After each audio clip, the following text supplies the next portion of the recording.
Bismillahirrahmanirrahim. Assalamualaikum warahmatullahi wabarakatuh. Teman-teman peserta nasihan bersama dengan penulis tokoh-tokoh besar bangsa ini, kita mulai dengan baca basmalah bersama-sama. Bismillahirrahmanirrahim. Insyaallah pertemuan kali ini kita melanjutkan, dan dengan sesi yang ini amat penting sekali. Kita menjadi pembelajaran penting ya. Kalau kita kasih judul apa namanya tadi, Lukman? Polemik. Ya, polemik cerdas. Polemik cerdas antara Soekarno dan Nasir ya. Nah, insya Allah nanti ini menyusul nih, ada pembahas-pembahas. Kita menjadi pembahas ya. Karena kita mencari hikmah dan pembelajaran. Tidak hanya sejarah ditampilkan, tidak sekedar menjadi bacaan kita tahu selesai, tetapi justru banyak nilai di sini. Lebihnya kami persilakan Kang Lukman Hakim. Bismillahirrahmanirrahim. Assalamualaikum warahmatullahi wabarakatuh. Alhamdulillahirabbil alamin, wassalatu wassalamu ala asrofil anbiya'i wal mursalin wa ala alihi wa sahbihi ajmain, amma ba'du.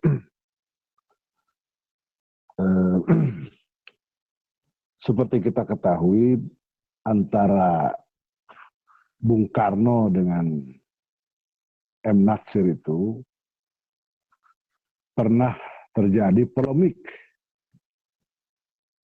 Itu antara tahun 38 sampai tahun 40, itu terjadi polemik yang tajam antara Bung Karno dengan Pak Natsir. Pada mulanya adalah tulisan-tulisan Bung Karno di majalah Panji Islam. Ini yang menarik. Majalah Panji Islam itu dipimpin oleh Zainal Abidin Ahmad. Nah, Zainal Abidin Ahmad itu kemudian dikenal sebagai salah seorang tokoh Partai Masyumi. Seorang pemimpin Masyumi yang sangat produktif menulis buku. Banyak sekali bukunya. Jabatan politik itu beliau wakil ketua DPR RI dari fraksi Masyumi. Nah, Panji Islam yang dipimpin oleh Zainal Abidin Ahmad itu mengundang Bung Karno untuk menulis di majalah Panji Islam. Di Panji Islam itu kemudian Bung Karno menurunkan tulisan antara lain memudahkan pengertian Islam. Kedua, apa sebab Turki memisahkan agama dari negara. Ketiga, masyarakat onta dan masyarakat kapal udara. 4, Islam Sontoloyo. Intisari dari seluruh tulisan Bung Karno itu ialah keinginan yang begitu kuat agar ada pembaruan di dalam Islam. Dengan gayanya yang khas, Soekarno menghantam kebekuan dan kekolonialan Islam.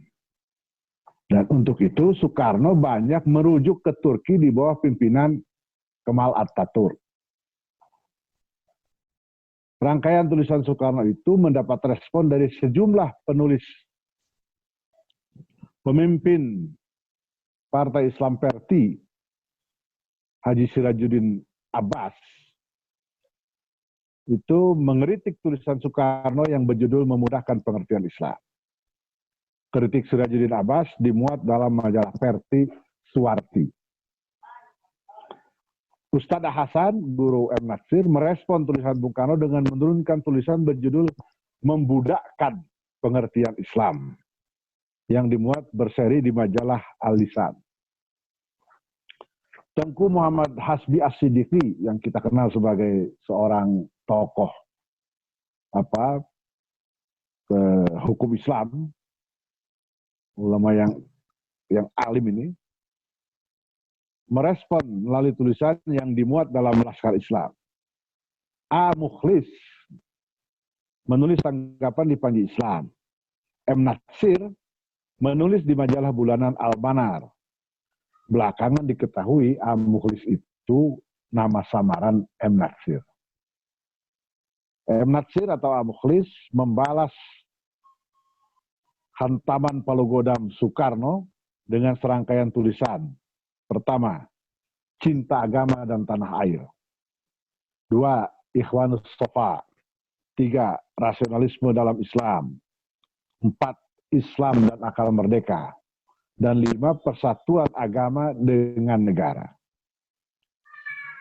Meskipun tulisan-tulisan itu dikirimkan oleh M. Nasir ke majalah Panji Islam dan Al-Manar, akan tetapi ternyata rangkaian tulisan itu menyebar,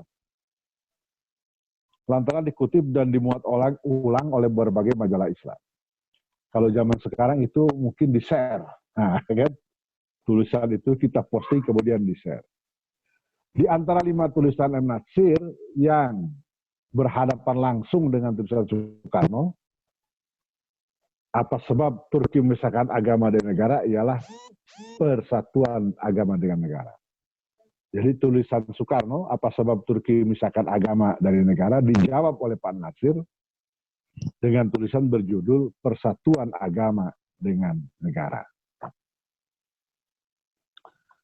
Sekalian, Bung Karno itu memulai tulisannya tentang Turki dengan lebih dulu, dalam tanda petik, menggertak. Dia menggertak para pembaca dengan mengatakan begini, kalau orang mau menulis tentang Turki, itu orang harus lebih dulu membaca banyak buku tentang Turki. Soekarno sendiri katanya, di perpustakaan pribadinya cuma punya nggak lebih dari 20 buku. Karena cuma punya 20 buku tentang Turki, Soekarno merasa tidak punya hak untuk mengemukakan saya punya pandangan tentang Turki modern. Tapi dia nulis juga tentang Turki. Nah, menurut Soekarno,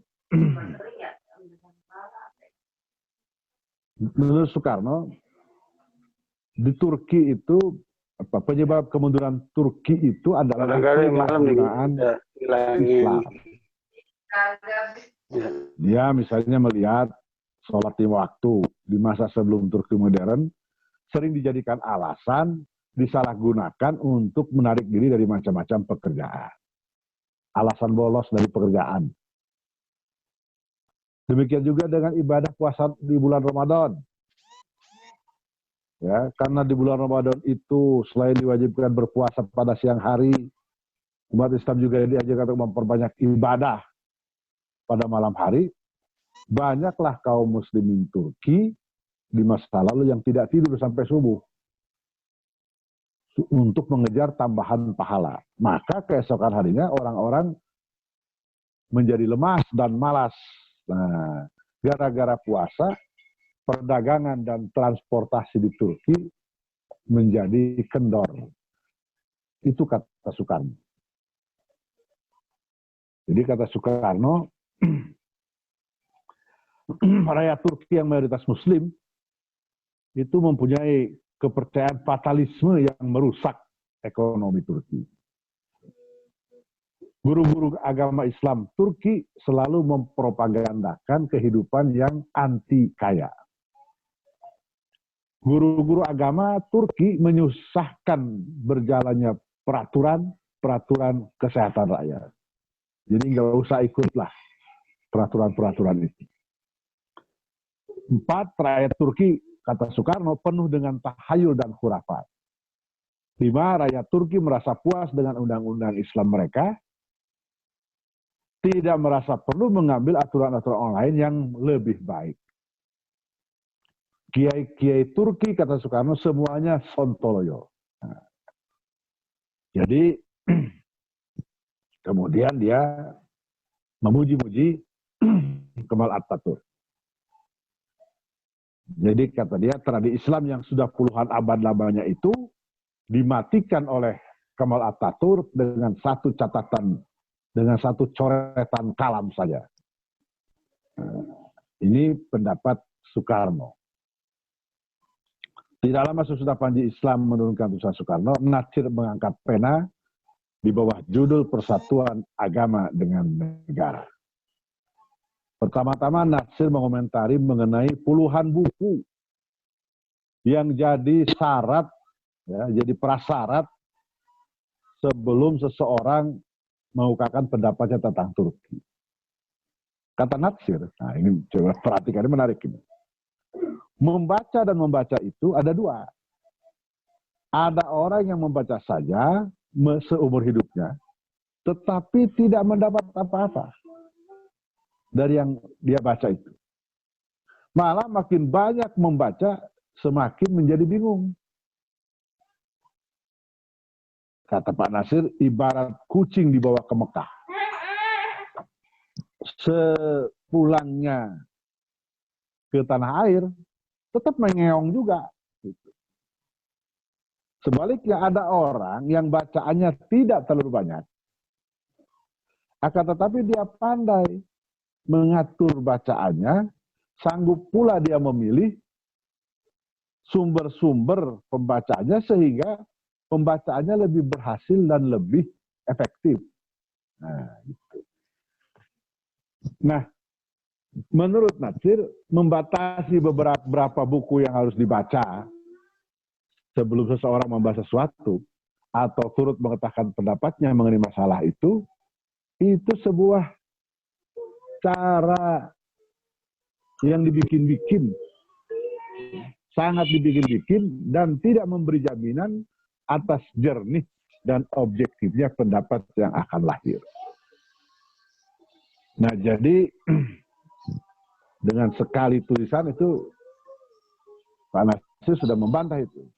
Soal mesti baca puluhan buku dulu, nggak perlu. Yang penting seberapapun buku yang dibaca, cara bacanya itu efektif. Nah, maka orang bisa mengambil kesimpulan. Daripada banyak-banyak baca buku, tapi cuma baca doang, nah, tadi ibarat kucing diajak ke Mekah. Ya pulang ke sini tetap aja kucing, gitu. Nah, sekalian, Soekarno juga mengatakan begini, kenapa dia menolak persatuan agama dengan negara? Kata Soekarno, karena tidak ada ijma ulama yang menetapkan keharusan bersatunya agama dengan negara. Lalu kata Pak Natsir, kalau begitu, kita juga bisa mengatakan tidak ada ijma ulama yang menetapkan tidak boleh mempersatukan agama dengan negara. Jadi kata Pak Natsir, saya heran katanya, kok seorang Insinyur Soekarno kok cara berpikirnya seperti itu. Sekarang dia katakan katanya, sekarang beliau menetapkan bolehnya perpisahan agama dari negara-negara dengan alasan tidak ada ijma ulama. Nanti kalau nanti ada pendapat yang mengatakan perlu persatuan agama dengan negara, pasti kata Pak Natsir, Soekarno akan mengatakan, itu kan cuma satu ijma ulama dan bukannya pendapat ulama keseluruhan. Bukankah itu berarti, kata Natsir, beliau menolak satu urusan lantaran tidak mau diikat, dan di lain tempat beliau tidak mau semua urusan lantaran tidak ada tradisi tentang itu.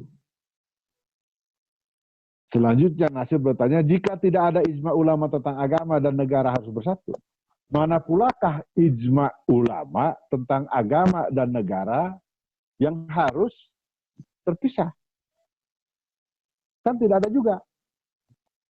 Jadi kalau untuk ini hendak dipakai ijma ulama sebagai alasan, sudah tentu yang satu mau memisahkan dengan alasan tidak ada ijma untuk bersatu, yang lain mau mempersatukan dengan alasan tidak ada ijma ulama untuk memisah.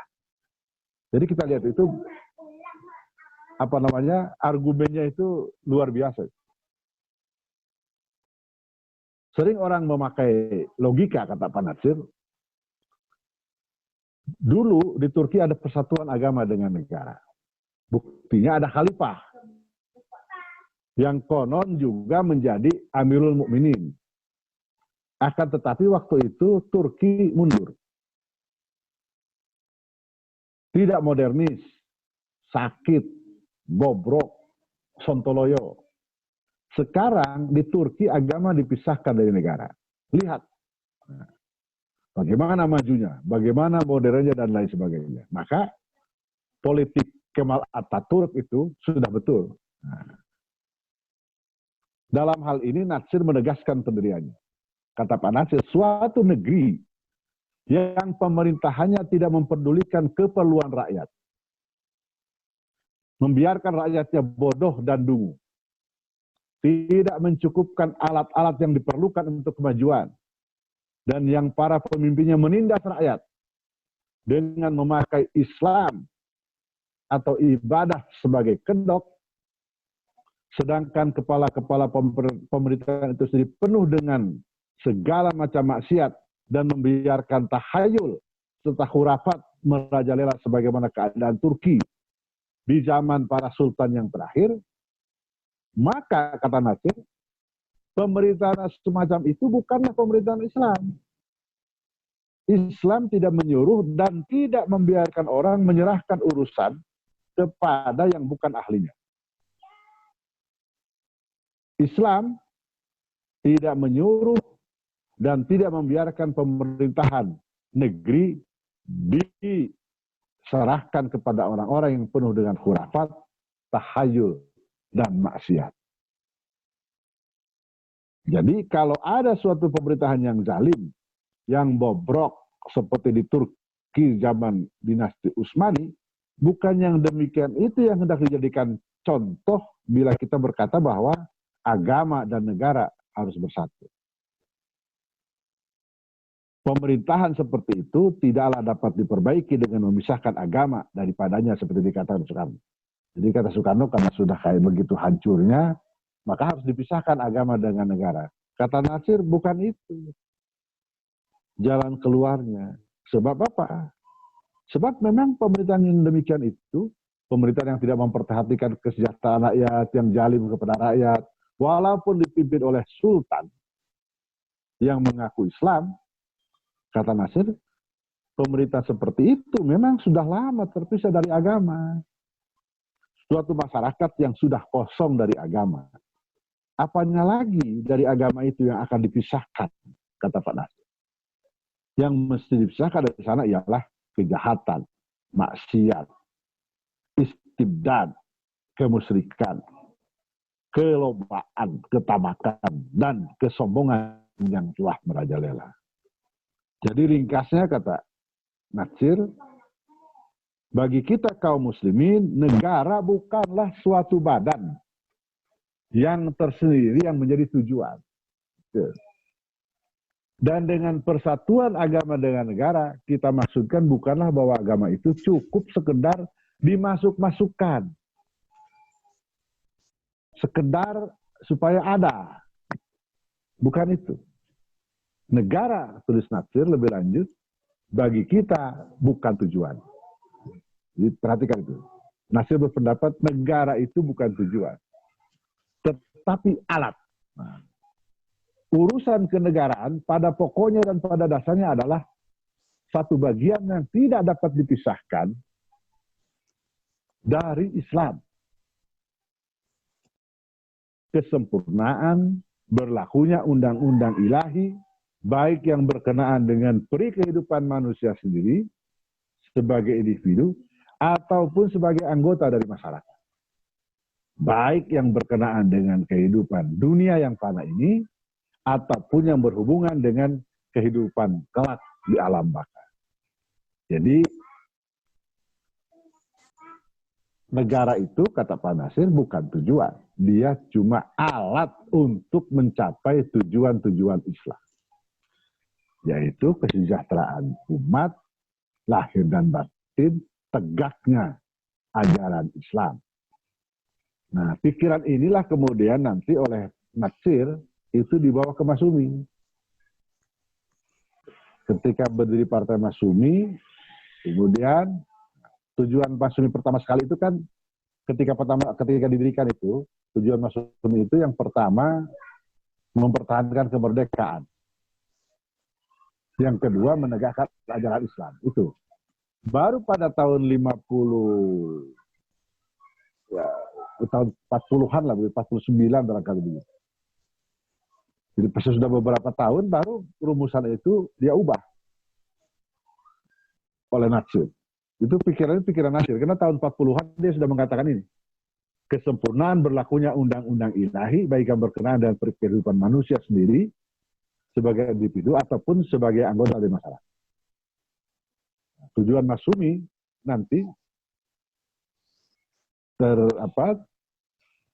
terlaksananya ajaran Islam, ajaran dan hukum Islam dalam kehidupan pribadi, masyarakat, dan negara menuju kehidupan ilahi. Itu nyambung dengan pikiran Nasir tahun 38. Jadi Pak Nasir itu berpendapat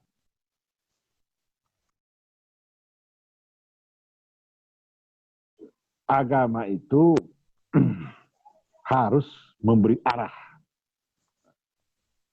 terhadap kehidupan negara. Terhadap pembelaan Soekarno bahwa meskipun agama dipisahkan dari negara, dalam negara demokratis umat Islam dapat mengisi parlemen dengan wakil-wakilnya. Ini ditulis Nasir tahun 40. Nanti ketika pidato 1 Juni itu diulang lagi oleh Soekarno. Kata Soekarno, kalau benar umat Islam di negeri ini mayoritas, ayo isi itu parlemen dengan sebanyak-banyaknya umat Islam. 90%, 80%, 70%. Kalau mayoritas parlemen itu isinya adalah umat Islam, kata Soekarno, maka segala peraturan perundang-undangan yang akan keluar dari parlemen itu pasti undang-undang yang sesuai dan tidak bertentangan dengan hukum Islam. Tahun 40 ini dikatakan oleh Soekarno. Tapi kata Nasir menjawab ini.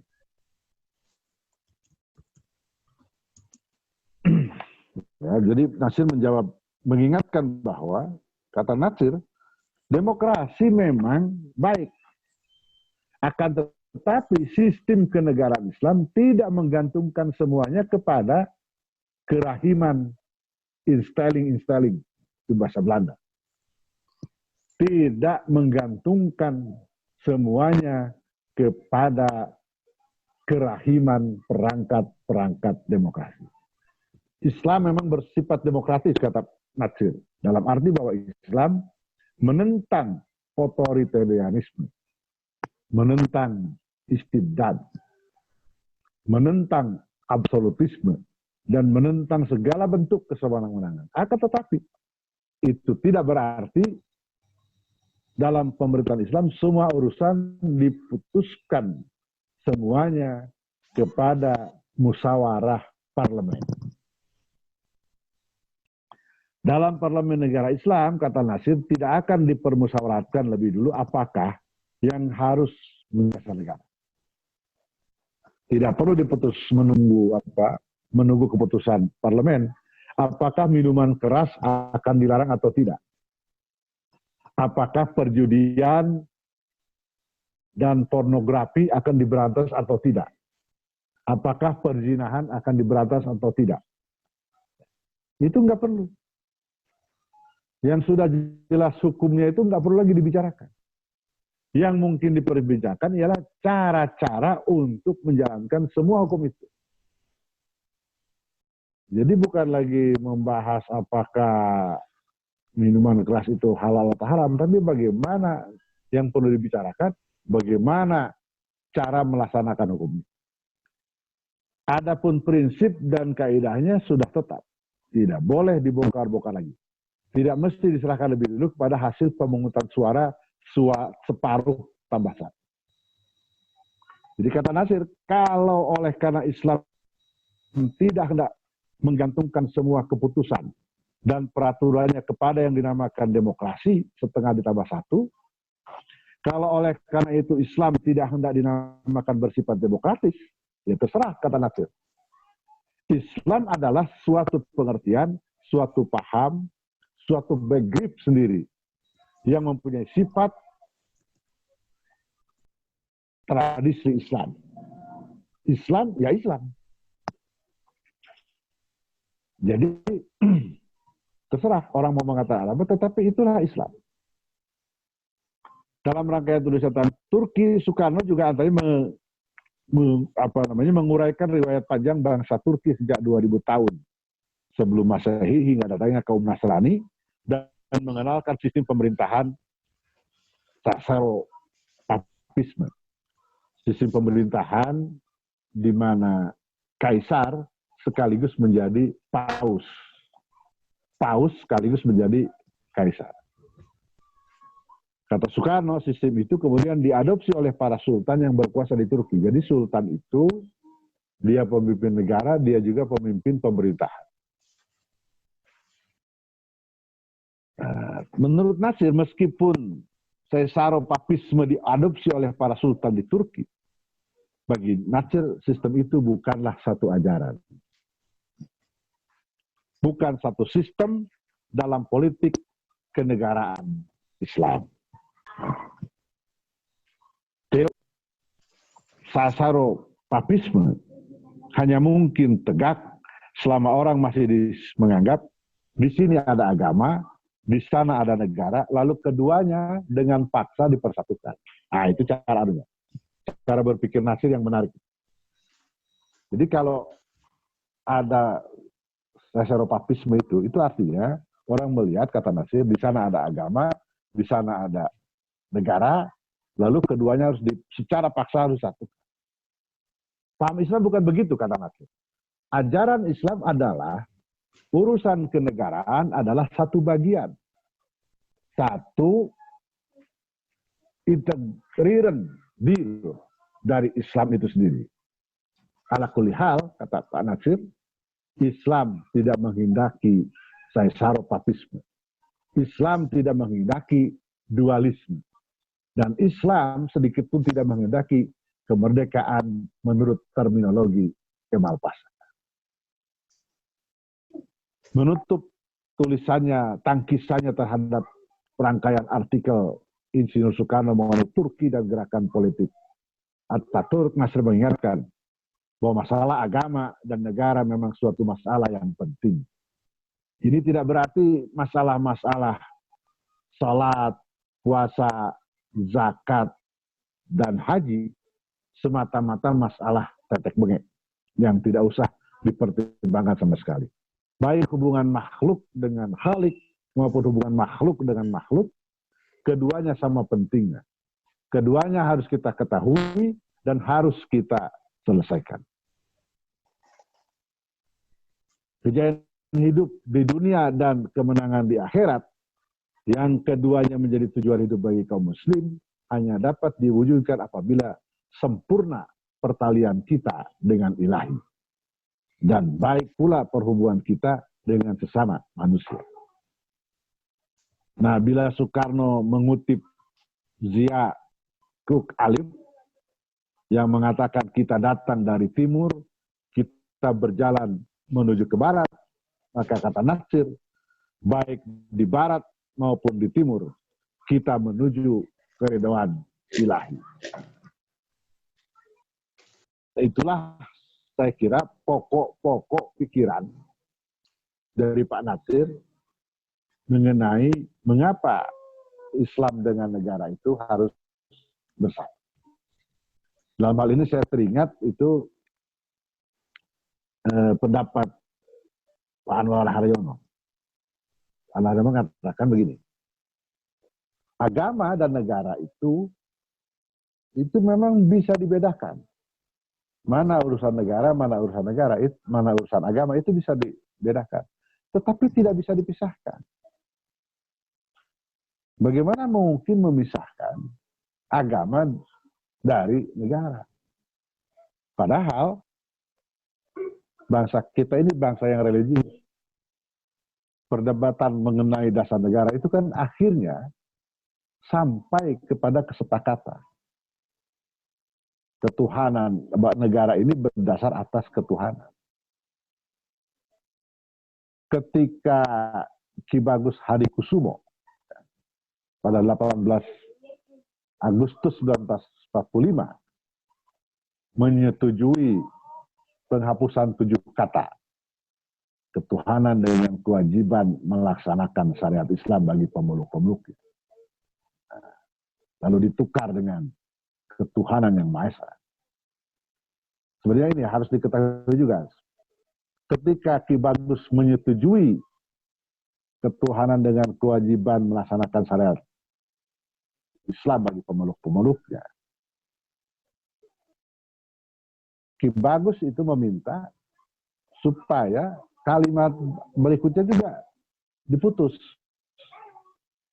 Kan kalimat sebelumnya itu ketuhanan dengan kewajiban melaksanakan syariat Islam bagi pemeluk-pemeluknya menurut dasar kemanusiaan yang adil dan beradab. Itu satu kata itu. Ya. Ketuhanan dengan kewajiban melaksanakan syariat Islam menurut dasar kemanusiaan yang adil dan beradab. Ketika Ki Bagus menyetujui pemisahan perubahan dari sila pertama itu menjadi ketuhanan yang Maha Esa, Ki Bagus meminta supaya menurut dasar itu dipisah. Maka dalam pembukaan sekarang kita lihat ketuhanan yang Maha Esa, koma, kemanusiaan yang adil dan beradab, koma. Jadi bukan lagi ketuhanan yang Maha Esa menurut dasar ketuhanan. Menurut dasar kemanusiaan. Enggak. Ketuhanan yang Maha Esa berdiri sendiri, kemanusiaan yang adil dan beradab itu berdiri sendiri.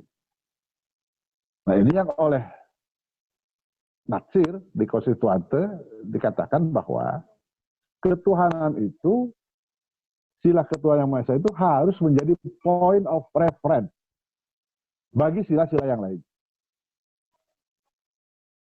Tafsir Natsir ini itu sejalan dengan tafsir Bung Hatta.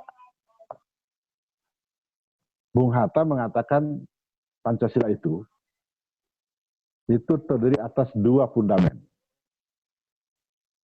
Ketuhanan yang Maha Esa sebagai fundamen moral, 4 sila lainnya sebagai fundamen politik. Fundamen moral itulah yang menjadi landasan pelaksanaan fundamen politik yang 4. Jadi ini ya, kata Nur Haryono, dasar negara ini ketuhanan. Ketuhanan itu bagi Ki Bagus, ketuhanan Maha Esa itu tauhid. Bagi Kiai Haji Abdul Wahid Hasyim, ketuhanan Maha Esa itu tauhid. Bagi Haji Agus Salim, ketuhanan Maha Esa itu tauhid. Bagaimana mungkin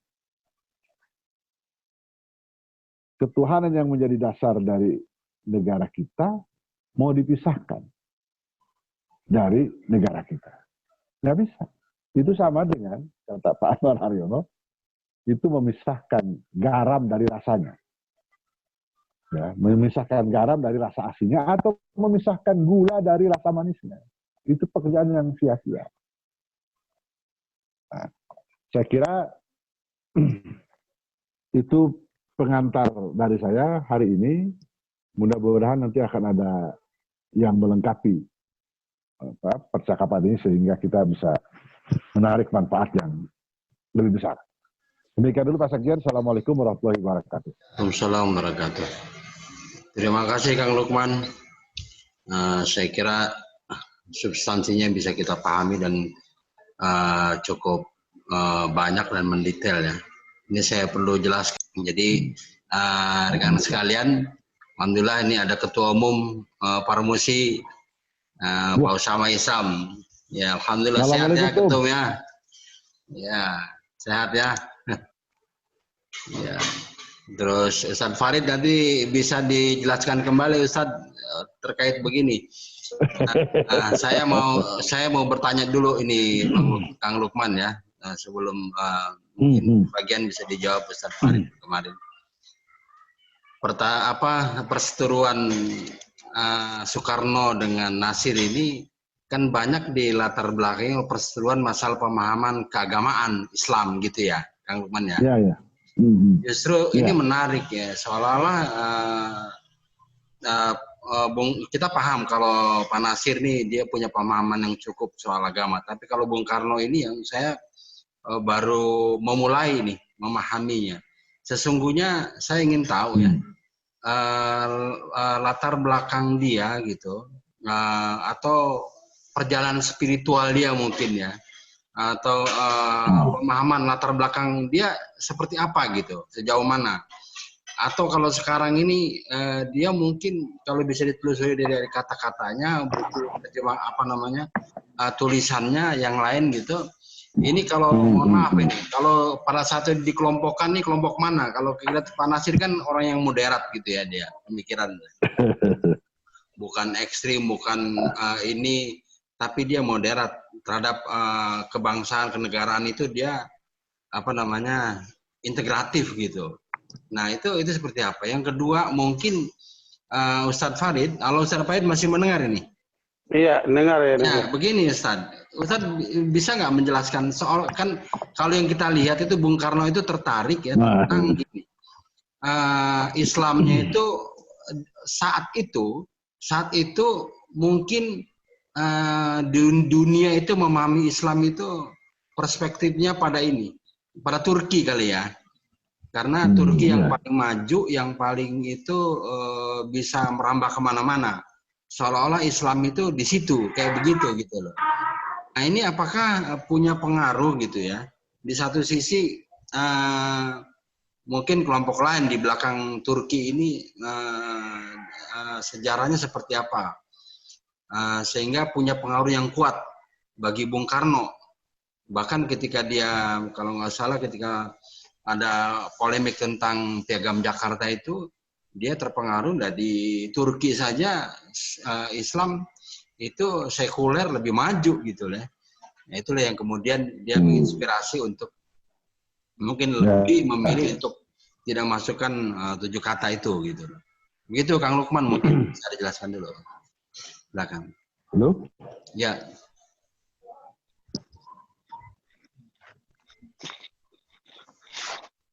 Ya, Kang Lukman, silakan Kang Lukman.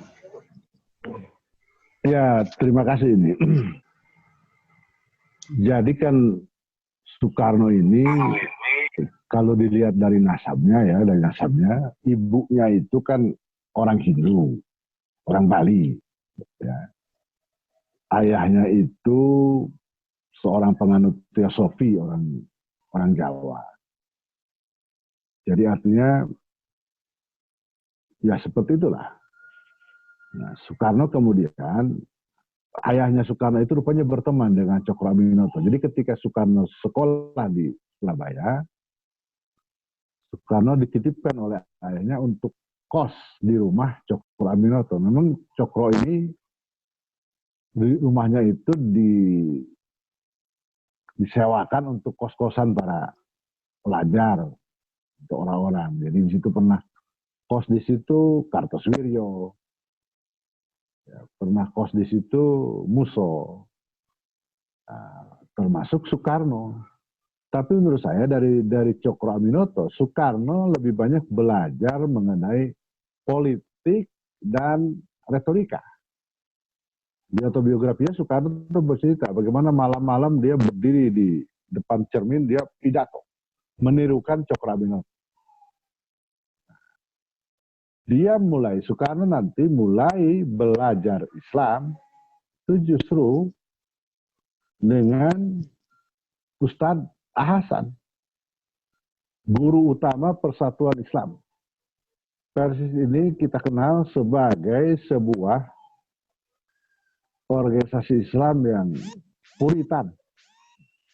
Ya pokoknya segala-galanya harus sesuai dengan Quran dan Sunnah. Semua amal harus jelas tuh dalilnya. Kalau nggak ada dalilnya, nggak ada. Jadi puritan. Nah, walaupun awalnya itu Hasan dan Natsir melalui pembela Islam itu sering menghantam Soekarno. Karena Soekarno dalam berbagai pidatonya itu sering menghantam Islam. Ya, karena dia nggak paham, dia hantam Islam, lah dia dijawab oleh pembela Islam. Jadi, tetapi meskipun demikian, mungkin di sini ya Soekarno kemudian tertarik kepada Hasan. Ketika kemudian Soekarno ditangkap oleh Belanda, dipenjara di Sukamiskin, kata Pak Nasir, orang pertama yang membesuk Soekarno, yang membawakan oleh-oleh buat Soekarno, itu kami, orang pembela Islam, orang-orang yang keras mengkritik pendapat-pendapat Soekarno. Bukan orang PNI, kata Pak Nasir. Kami yang pertama sekali. Ketika Soekarno diadili oleh pemerintah kolonial Belanda, terkenal sekali itu pembelaan Bung Karno itu, kemudian dibukukan Indonesia Menggugat. Pembela Islam itu meminta Haji Agus Salim untuk menulis di pembela Islam. Dan Haji Agus Salim menulis membuat serangkaian tulisan dimuat di pembela Islam membela Soekarno. Salah satu dari rangkaian tulisan pembelaan terhadap Soekarno oleh Haji Agus Salim itu ada tulisan yang berjudul Hakim, Hukum dan Keadilan. Jadi ini akhlak politik Ustadz Hasan, Haji Agus Salim, Pak Nasir, pemimpin-pemimpin Islam. Mereka kritik keras pendapat Soekarno, tapi ketika Soekarno ditangkap Belanda, mereka kunjungi, mereka besuk.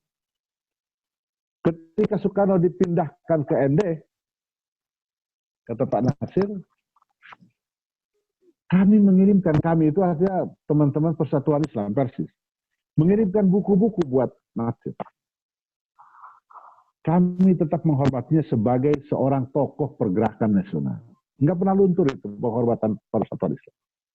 Dari pihak Soekarno sendiri, apresiasi terhadap Hasan sebagai tokoh golongan Islam tergambar sangat jelas dalam rangkaian surat menyurat antara Soekarno dengan Hasan.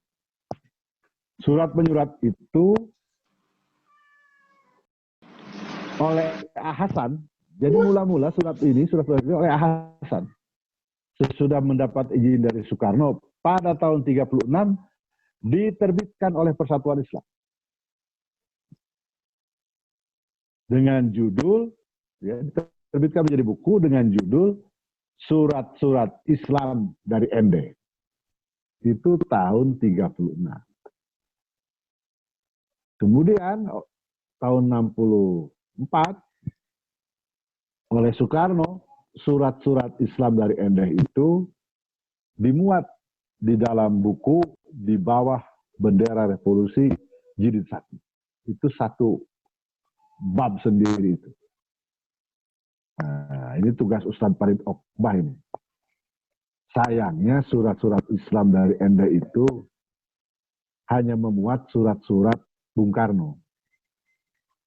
Pada itu kan korespondensi antara Ustadz Hasan dengan Soekarno. Jadi dalam surat-surat Islam dari ND itu tidak dimuat surat-surat Hasan. Saya nggak tahu apakah dulu Ustadz Hasan itu terlalu rendah hati sehingga beliau tidak mau memasukkan surat-suratnya dalam buku yang dia terbitkan atau bagaimana. Jadi menurut saya tugas ini teman-teman Persis, para sejarawan, pada Okbah kalau ada akses ke Bangil, itu bagaimana menemukan surat-surat Hasan untuk Soekarno. Itu kalau surat-surat Hasan dan Soekarno itu diterbitkan menjadi satu buku, itu saya kira akan menarik sekali. Bagaimana proses dialog. Karena di situ keluar itu, pendirian-pendirian keagamaannya Soekarno. Misalnya, ya, coba bisa dicek di buku di bawah bendera revolusi. Soekarno kan ke ND itu membawa Bu Inggit membawa mertuanya, membawa anak-anaknya. Di Ende itulah mertuanya meninggal. Nah, sesudah meninggal, sudah dimakamkan, Bung Karno nggak bikin acara apa-apa, nggak ada tahlil. Itu Bung Karno cerita, bagaimana orang-orang di Ende itu terheran-heran. Ini kok Soekarno ini paham Islam apa yang dia bawa, kok mertuanya mati, gitu. Dia nggak bikin tahlil. Nah, gitu. Itu paham Soekarno itu ditulis dia. Pendirian dia terhadap Ahmadiyah itu dia tulis. Jadi Soekarno itu sangat mengapresiasi Ustadz Hasan dan Persis, juga sangat mengapresiasi Natsir. Dalam satu surat, Natsir Soekarno itu memuji Natsir sebagai mubalik Persis yang baik. Nah, gitu. Begitu dekatnya, begitu dekat hubungan Soekarno dengan Natsir, dengan Ustadz Hasan. Satu ketika, rupanya uang makan Bung Karno selama dibuang di Ende itu oleh pemerintah Belanda dikorting. Sehingga Bung Karno merasa kesulitan. Soekarno ini kan orang yang nggak mau diam. Koresponden, dia beli buku gitu loh. Dibuang tapi dia tetap pesan buku ke sana, pesan buku ke sini gitu. Sementara uang makannya dikurangi. Nah, dalam keadaan itu, Bung Karno berkirim surat kepada Hasan. Ini surat tertanggal 12 Juni 1936. 12 Juni 1936. Jadi itu sudah berapa tahun itu? 84 tahun yang lalu.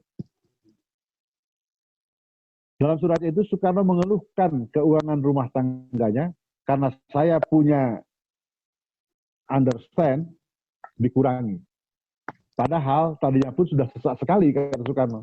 Jadi sebelum dikurangi pun dia udah susah itu.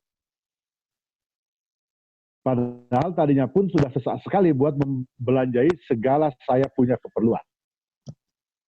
Lebih lanjut Soekarno bercerita pada Hasan bahwa dirinya saat itu sedang menerjemahkan sebuah buku berbahasa Inggris yang mentarikhkan Ibnu Saud.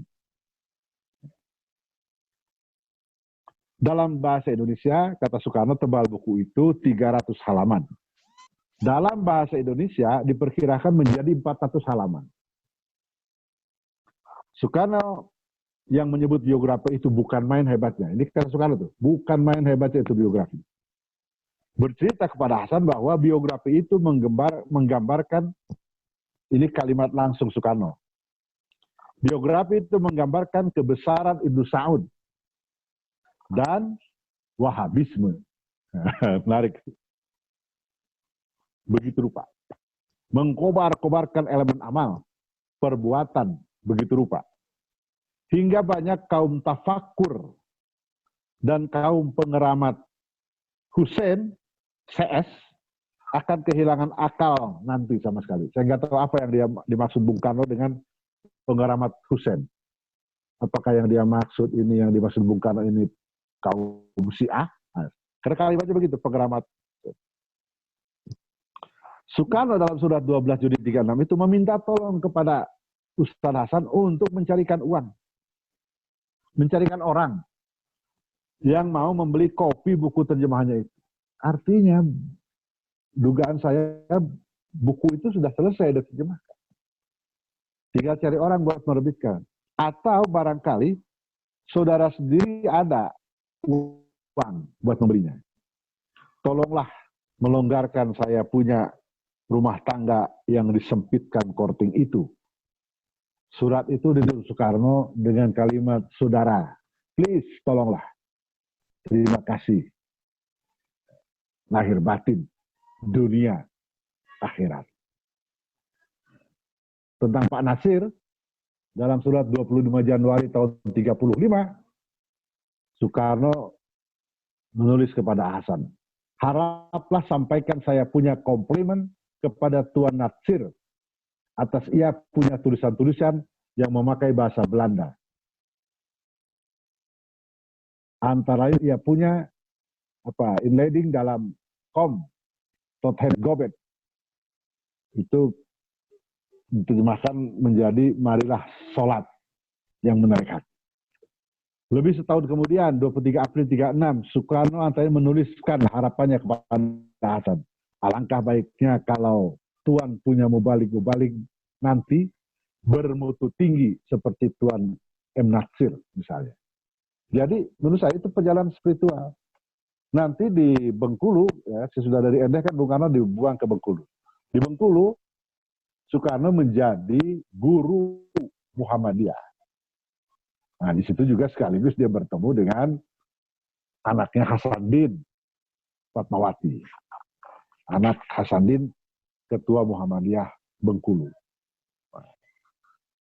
Jadi itu perjalanan apanya. Karena itu dalam autobiografinya itu Soekarno pernah menulis, kalau saya meninggal, saya ingin di keranda saya itu ada bendera Persatuan Islam, bendera Muhammadiyah. Ada satu cerita juga tahun 50-an lah itu. Suatu ketika Bung Karno mengundang pimpinan Muhammadiyah ke istana. Datanglah pimpinan Muhammadiyah, waktu itu ketua umumnya Ki Bagus Adikusumo. Jadi ketika Bung Karno melihat Ki Bagus datang, itu tergopoh-gopoh. Bung Karno menjemput, dipeluknya sambil dikatakan, ini guru saya, ini guru saya. Nah, perhatikan, coba baca buku Risalah Sidang PPKI. Tanggal 31 Mei 45 itu Ki Bagus berpidato. Oh, di buku itu nggak dimuat pidato Ki Bagus ini. Di buku itu nggak dimuat. Itu sayang sekali. Saya nggak tahu kenapa nggak dimuat. Tapi di buku RM Abekusuma, lahirnya Undang-Undang 45, itu pidato Ki Bagus itu dimuat. 31 Mei 45, Ki Bagus berpidato mengenai Islam sebagai dasar negara. Ki Bagus menjelaskan alasan mengapa sebagai seorang patriot, kata Ki Bagus, sebagai seorang patriot yang mencita-citakan Indonesia Raya, Ki Bagus mengusulkan Islam sebagai dasar negara. Besoknya 1 Juni 45, Bung Karno pidato. Coba dicek dalam buku Risalah Sidang itu. Itu Soekarno menyebut nama Ki Bagus itu tidak kurang dari 10 kali. Jadi dalam pidato lahirnya yang sekarang kita dinamakan pidato lahirnya Pancasila, itu Soekarno tidak kurang menyebut nama Ki Bagus itu dari 10 kali. 10 kali dia sebut. Itu artinya kan dia hormat sekali. Jadi menurut saya itulah perjalanan spiritual. Karena itu saya sih yakin Soekarno itu nggak pernah percaya klinik-klinik itu. Nggak pernah percaya dia kepada yang namanya tahayul-tahayul. Dia saja pidato penganugerahan Dr. Honoris Causa dari IAIN, dari Universitas Muhammadiyah Jakarta. Itu pidatonya menarik. Dia minta supaya negara Indonesia ini menjadi negara yang bertuhan. Itu eksplisit. Tuhan itu tahu. Saya kira itu, Jan. Mungkin nanti bisa ditambahkan oleh Ustaz Farid. Terima kasih. Iya, terima kasih. Kang Lukman terjawab sudah. Kita bisa simpulkan sendiri ya, model apa Bung Karno itu Islamnya. Ya, dia terjemahkan itu buku-buku Wahabi justru kan. Sifatnya ke sana. Jadi kan proses intelektual yang luar biasa gitu. Ya, betul. Iya, itu enggak main. Tapi dia cocoknya sepertinya ke Muhammadiyah kan begitu. Kalau terbelakang. Iya. Iya. Sebelum Ustaz Farid ini mungkin Ketua Umum dulu. Ketua Umum mau memberikan pandangan, silakan Ketua Umum. Baik, seharusnya dilanjut aja Ustaz Farid. Assalamualaikum. Waalaikumsalam. Sehat. Mungkin sehat, alhamdulillah. Mungkin sesinya lain ya. supaya nggak terputus tadi yang diwacanakan. Kalau saya melihat ya Pak Lukman, visi Pak Natsir itu sudah benar. Negara tidak boleh dipisahkan dari agama. Dan sebetulnya the founding father negara ini tidak memisahkan agama dengan negara. Terbukti kata ketuhanan itu jadi sila pertama. Walaupun memang pada awalnya para ulama Ki Bagus Adikusumo, kemudian siapa lagi Ahasan segala macam itu ingin menempatkan kalimat pertama tadi itu dengan melaksanakan syariat Islam bagi para pemeluknya, itu yang dipotongkan. Tetapi prinsip ketuhanan itu kan sudah menjadi prinsip dalam kehidupan ketatanegaraan kita. Persoalannya sekarang, sejak 45 sampai hari ini, para tokoh yang berkuasa memang berupaya untuk memisahkan implementasi nilai-nilai agama dari negara. Dari sejak Pak Karno sampai hari ini, Jokowi jelas kemarin waktu kena COVID-19, saya menulis surat pribadi kepada Presiden. Saya bilang ini harus ada langkah-langkah ilahiyah. Negara wajib menggerakkan umat Islam, para ulama, ormas, agar supaya pada hari jam waktu yang sama melakukan zikir dan doa nasional, taubat nasional. Ternyata 1 minggu setelah itu masuk, saya bicara sama Doni Monardo, Ketua Gugus Tugas. Dia singgung soal upaya ilahiyah itu, terus dia bilang, saya bilang, Pak Doni itu surat saya kan sudah jelas kepada Presiden. Tolong di follow up.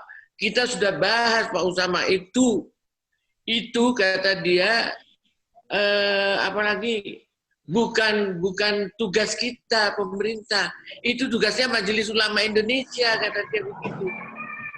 Nah, kan nggak ada masalah negara dalam hal ini diwakili Presiden menggerakkan Majelis Ulama agar seluruh umat beragama dan Islam dengan cara Islam berdoa. Jadi terlihat di sini dalam penanganan COVID-19 pun pemerintah tidak pernah mau menggerakkan sisi ilahiyah itu, menganggap pisah ini antara agama dan dengan negara. Saya sampai akhirnya kusak-kusuk melalui tim wakil presiden sehingga Kementerian Agama akhirnya melaksanakan surat yang saya tulis itu, dilaksanakan pada melalui zikir nasional, melalui TVRI ketika itu, yang koordinir Kementerian Agama bersama kantor WAP. Nah, yang jadi permasalahan buat kita, kader-kader Parmus yang merupakan pelanjut perjuangan daripada visi yang diemban oleh Mas Umi, yang tadi menurut Pak Lukman itu kan sudah mengalami perubahan. Dari pertama mempertahankan kemerdekaan, yang kedua bagaimana ajaran Islam ini dapat dilaksanakan secara orang per orang, masyarakat, bangsa, dan negara diri tercinta itu. Nah, ini yang sekarang harus menjadi tantangan kita bersama. Dalam kondisi sistem ketatanegaraan kita tidak memungkinkan agama menjadi bagian daripada negara, menjadi bagian daripada pelaksanaan nilai-nilai agama. Saya orang yang selalu mengkritisi kata keindonesiaan, keislaman dan keindonesiaan yang dicetuskan awal pertama kali sempat diramaikan oleh Nur Khoris Majid dulu ya, tahun 60-70 itu. Keislaman dan keindonesiaan ini kan sebagai satu strategi sebetulnya untuk memisahkan agama dan negara. Sehingga yang dikatakan keislaman dan keindonesiaan ini keislaman dan kebangsaan. Saya selalu mengatakan bukan keislaman dan keindonesiaan, karena kalau paradigma ini yang digunakan, itu berarti Islam dan negara itu selalu pisah. Tetapi saya katakan keislaman dalam keindonesiaan. Islam mewarnai nilai-nilai keindonesiaan yang ada. Kalau lebih eksplisit lagi, kalau sekarang kita melihat ada Islam Nusantara, maka nilai-nilai Nusantara yang dimasukkan ke dalam nilai-nilai Islam sehingga menjadi Islam Nusantara. Nah, ini keislaman dalam Indonesia itu justru mengcounter upaya Islam Nusantara itu, termasuk kelompok nasionalis yang selalu menggembar-gemborkan keislaman dan keindonesiaan sampai hari ini. Kalau paradigma itu selalu dipakai dalam peta politik kita, maka Islam dan negara selalu bisa. Oleh sebab itu ini bagus dibahas ya. Kalau saya melihatnya justru di era 45 ketika the founding father mendirikan negara ini, mereka tidak mau memisahkan agama dengan negara. Prinsip ketuhanan tetap dilaksanakan. Tetapi pengambil otoritas negara yang berkuasa ketika itu berupaya untuk menjauhkan implementasi nilai-nilai agama itu di dalam negara. Nah, satu-satunya yang konsisten adalah Pak Natsir. Pak Natsir yang ketika itu kebetulan memimpin Masyumi. Sehingga Masyumi ini menjadi momok bagi kelompok nasionalis. Menjadi momok besar dan kemudian dipisahkan dari peta politik negara dengan cara yaitu dibubarkan. Mengapa dikhawatirkan pemikiran Pak Natsir ini? Karena kalau itu dilaksanakan, maka seluruh nilai yang apalagi yang melandasi tata kehidupan masyarakat dalam sistem ketatanegaraan, yaitu 4 sila yang dibilang Pak Lukman tadi, sila-sila politiknya itu akan mengacu pada nilai-nilai sila pertama, ketuhanan, nilai tauhid. Oleh sebab itu kita Parmusi saat ini wajib untuk mengembalikan, berjuang ke dalam kerangka awal daripada the founding fathers itu menginginkan agama tidak dipisah dari negara. Nah, kita sekarang sudah mengawali keislaman dalam keindonesiaan ini dengan berbagai metode strategi perjuangan, antara lain kita ambil satu metode yang saya juga ingin tanya nanti sama Pak Lukman, bagaimana metode Pak Natsir mensiarkan Islam itu kok begitu masif sampai dia bisa besar ya, bisa leading. Sementara kita ketahui Indonesia sangat besar dan ketika itu teknologi terbatas, media terbatas, jumlahnya juga terbatas. Kalau kita dengarkan tadi sejarahnya kan lebih banyak lewat surat menyurat, tetapi begitu dahsyat pengaruhnya terhadap Islam di Indonesia. Nah, gerakan dakwah desa madani ini adalah sebuah metode yang kita laksanakan untuk mencapai visinya Masyumi dulu itu. Bagaimana ajaran Islam bisa diterapkan secara syar'i dari orang ke orang, dari bawah, dari masyarakat, kemudian naik ke atas nanti berupa berbagai regulasi yang terlahir dari gerakan masyarakat, bukan dari gerakan politik atas. Karena kalau dari gerakan politik atas agak sulit, karena masalahnya Islam di kita lebih banyak Islam sekuler daripada benar-benar menekankan paham syariat. Oleh sebab itu, satu hal yang harus dipahami juga, ada perbedaan antara Parmusi dengan FPI. Itu kan Kasman Dimejo yang membawa pesan kepada Bung Karno bahwa kata kalimat Piagam Jakarta harus dimasukkan dan Bung Karno meyakinkan kepada Kasman, sampaikan kepada Ki Bagus Hadikusumo bahwa nanti setelah merdeka baru kita rembuk kembali kalimat itu dimasukkan, tapi ternyata nggak pernah dibahas. Itu ya saya baca dari buku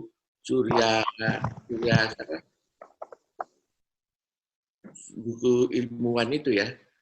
Mansur Suryanegara. Mansur Suryanegara. Mansur Suryanegara.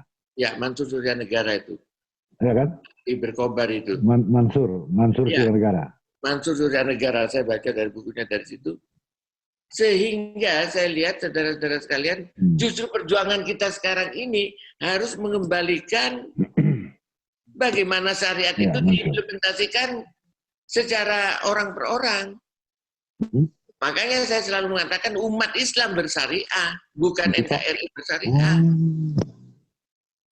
Ini yang harus dipisahkan.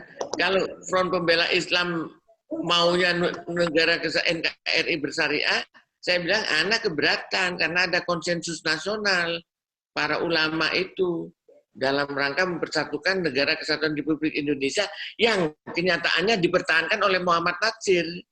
Ya, platform NKRI ini pada tahun 50 pada tahun 50 itu dipertahankan oleh Mosi Integral Muhammad Nasir, Negara Kesatuan Republik Indonesia.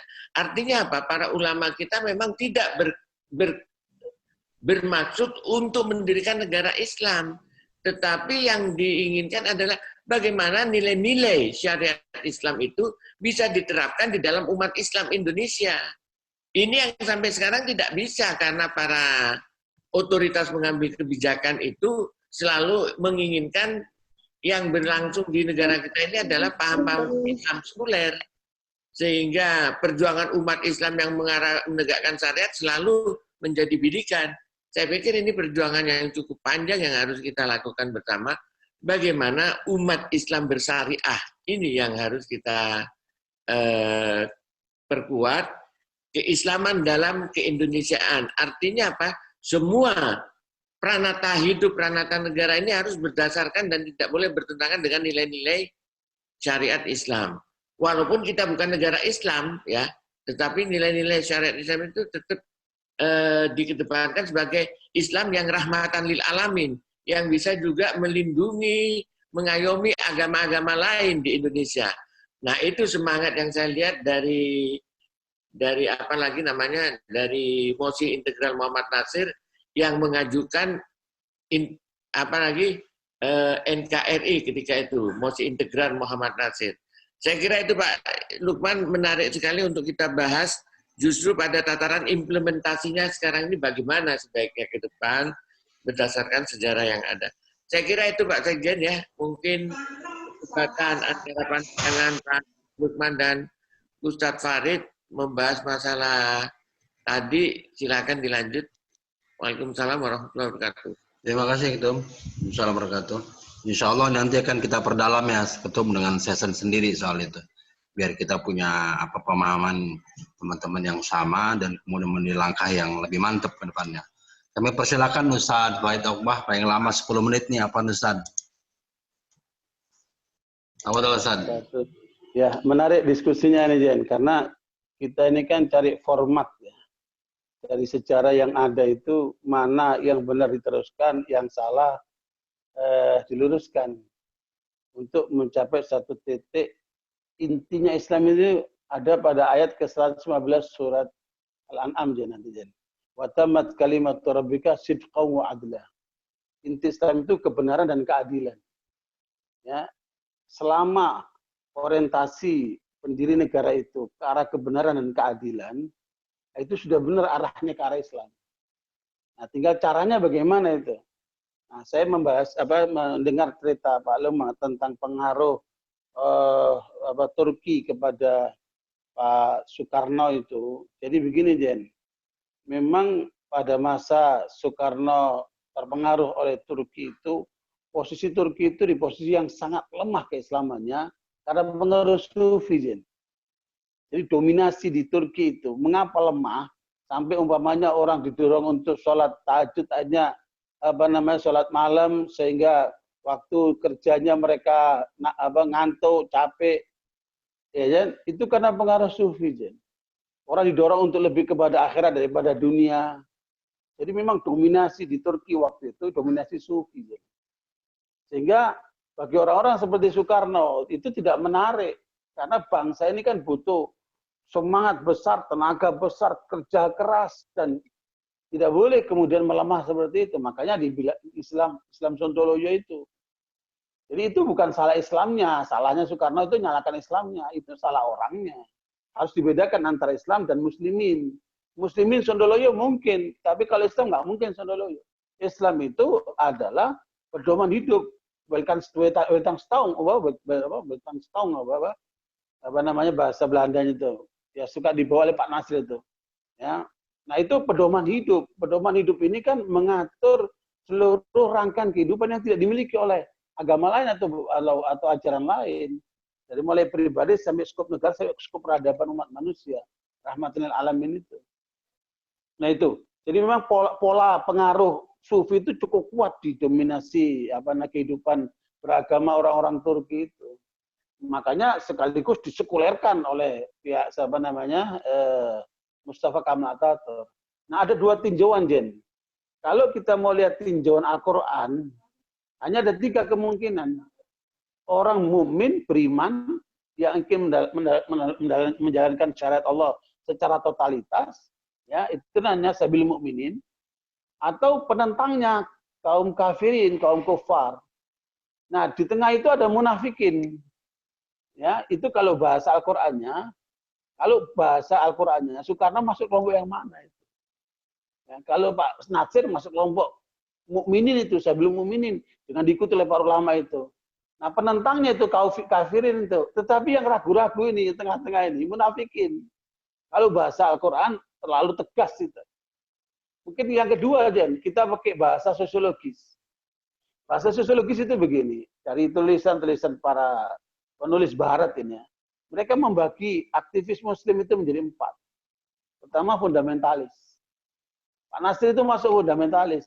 Karena ingin menegakkan hukum Islam. Ya, apakah nanti sebutnya negara Islam atau bukan negara Islam itu sisi lain. Tapi nilai-nilai keislaman itu ingin menjadi dominasi di dalam kesatuan agama dan negara gitu. Oleh mereka disebut fundamentalis. Nah, yang kedua disebut sekularis. Kadang-kadang bahasanya modernis, kadang-kadang bahasanya bahasa mereka itu liberalis lah atau apa bahasanya itu, ya. Itu adalah kelompok yang memang ingin memisahkan agama dengan negara dari kalangan kaum muslimin. Dan ini yang dianggap sebagai kaki tangan barat. Mereka inilah yang kemudian nanti munculnya jadi Islam liberal itu. Islam Nusantara, Islam liberal itu. Nah, yang ketiga, kelompok Islam yang formalistik, Jen. Jadi Islamnya nggak urusan negara. Mau apa, yang penting acara-acara tahlilan rame-rame jalan, pengajian tabligh akbar jalan. Islam dalam kerumunan itu tetap jalan gitu. Nah, itu kelompok formalistik. Nah, bagi mereka Barat itu tidak dianggap ancaman. Nah, di tengah kita itu mayoritas itu Jen, dominasi kelompok Islam formalistik. Nah, yang keempat, Islam nasionalis. Jadi Islamnya hanya urusan pribadi. Dia sholat, ya kan? Kemudian dia berdoa kepada Allah. Tapi urusan dalam negara, dia tidak pernah menyertakan Islam itu. Bahkan tidak jarang pengaruh budaya, pengaruh adat dan macam-macam itu yang justru dominan. Itu yang nampak pada Islamnya Pak Soekarno, Pak Soeharto lah itu kan, seperti itu. Nah, kalau kita lihat Pak Nasir ini jenis yang mana? Pak Nasir jenis mana? Jenis fundamentalis oleh mereka itu. Nah, Pak Soekarno ini jenis yang mana? Yang sekuleris, kan? Pak Soeharto itu jenis yang keempat lah, yang nasionalis lah itu, seperti itu. Adapun masyarakat umum jenis yang ketiga, formalistik dia. Nah, kita ini sebagai pejuang Islam itu intinya apa, Jen? Mengembalikan hak Allah di dalam kedaulatan tertinggi. Kan kita nggak begitu. Kedaulatan tertinggi kita nggak. Kerakyatan. Di situ kan bedanya, Jen. Nah, kita kembalikan kedaulatan tertinggi itu adalah Allah. Inilah yang membedakan antara gerakan Islam kita dengan gerakan Islam di Pakistan, Jen. Abdul Alam Maududi CS itu, kemudian gerakan Islam di Mesir dan yang lainnya itu menjadikan kedaulatan tertinggi itu hak Allah gitu loh. Dan itulah yang ingin dikembalikan oleh Profesor Dr. Haim Azhari itu. Tapi bahasa dia caranya halus, nomokrasi untuk mengadopsi nilai Islam sampai kepada tingkatan menerapkan aturan Islam meskipun tidak harus menggunakan istilah Islam gitu loh. Ya, jadi nilai-nilai itu bisa teradopsi. Nah, sekarang saya komentari langkah Ketum nih. Ya, Barakallahu Pak Ketum, nilai apa yang ingin diangkat dengan umat Islam bersyariah, tidak dalam bentuk NKRI bersyariah, ini dua hal yang berbeda. Ya, memang langkah awal itu tahapan sebagai langkah strategis atau taktis, bolehlah dilakukan begitu. Tapi harus ada dua yang harus dipahami. Ada civil society, ada politik society. Karena ini sudah terbentuk nih. Muslimin kita itu baru di Islamic Society. Muhammadiyah, NU, Al-Irsyad, Persis, Dewan Dakwah, semua gerakan Islam itu posisinya pada di Islamic Society. Meskipun di sini masih banyak kelemahan-kelemahan yang harus kita perkuat. Seperti kata Ketum tadi itu. Dengan desa madani kah, nanti ada pasar syariah kah, atau apalah namanya itu. Dalam penguatan civil society. Nah, di dalam posisi politik society kita hampir remuk semuanya. Mulai dari zaman Soekarno sampai hari ini. Politik society kita itu remuk sekali. Usaha yang dilakukan oleh Masyumi terkandas dengan dibubarkannya Masyumi, tapi semangat juang itu terus dilanjutkan oleh Parmusi. Nah, ini yang harus kita lanjutkan. Makanya menurut saya apa yang dilakukan Pak Ketum ini harus diimbangi dengan gerakan politik society. Nah, ini harus ada kaderisasi politik. Nah, masalahnya kalau kita mengandalkan kepada kelompok yang ketiga tadi itu yang formalistik, yang masyarakatnya sudah mengarah kepada civil society atau Muslim Islam society, tapi kenyataannya akses kepada negara itu tidak jarang kemudian hanya subordinate saja. Apa yang dilakukan oleh tokoh-tokoh Islam pada waktu Soekarno menyuarakan Nasakom? Pak Lukman bisa mengungkapkan. Diakui oleh tokoh-tokoh NU itu Amirul Mukminin Bisyaukah. Bahwa posisi Soekarno itu diakui sebagai Amirul Mukminin Bisyaukah. Artinya apa? Amirul Mukminin pemimpin umat Islam dengan segala kekuatannya. Ketika Soeharto menyuarakan asas tunggal Pancasila, yang pertama ngakuin siapa itu? Tokoh NU. Yang datang menghadapi Soeharto mengakuin itu sebagai satu bentuk penerimaan daripada umat Islam. Nah, ini disebabkan kenapa itu? Nah, karena politik society-nya lemah sekali. Nah, makanya menurut saya peranan Parmusi harus tetap di posisi garis Pak Natsir yang sifatnya adalah tidak cuma cukup menguatkan civil society, tetap juga politik society-nya itu. Nah, politik society nggak mungkin bergerak tidak lewat jalur-jalur politik kan. Apakah itu lewat partai, apakah itu lewat lobby, apakah itu lewat parlemen. Harus ada upaya ke sana. Nah, saya berharap nanti Parmusi menjadi lahan untuk menggabungkan antara dua gerakan. Gerakan civil society atau namanya Islamic society sama Islamic politik ini. Dua itu yang kemudian harus dipadukan. Nah, memang agak panjang perjalanannya, tetapi tetap kita dalam koridor yuridis formal ya. Nah, Pak Natsir itu selalu tidak mau bermain di luar itu. Ya, meskipun pernah terjadi RRI itu karena satu keadaan saja. Tapi posisi Dewan Dakwah dan lembaga-lembaga Islam di masa itu lebih bagus kepada formalistik ya. Artinya yuridis formal gitu. Tidak dalam bentuk pemberontakan atau perlawanan-perlawanan bersenjata dan sebagainya. Nah, ini yang belum banyak dilakukan dan itu diakui oleh banyak tokoh kita seperti Mahfud MD dan tokoh-tokoh kita itu. Nah, ini kenapa? Daya juang di politik society-nya lemah. Gitu. Mungkin ini nanti ke depan menjadi politik ideologis lah itu. Sekarang ini yang terjadi politik pragmatis, yang dicari dunia, proyek apa itu. Makanya polanya harus kembali kepada porsi awal. Islam harus di atas. Didukung oleh para pejuang, oleh kader, didukung oleh dunia. Kembali kepada yang pertama. Format yang pertama yang saya sampaikan itu, Jen. Nah, mudah-mudahan dengan itu akan menjadi kelengkapan. Sehingga kita tidak pernah ada benturan dengan gerakan Islam yang ada di lapangan. Justru kita melanjutkan kerja-kerja besar itu. Itu, Jen. Di titik temunya di situ nanti insyaallah, Jen.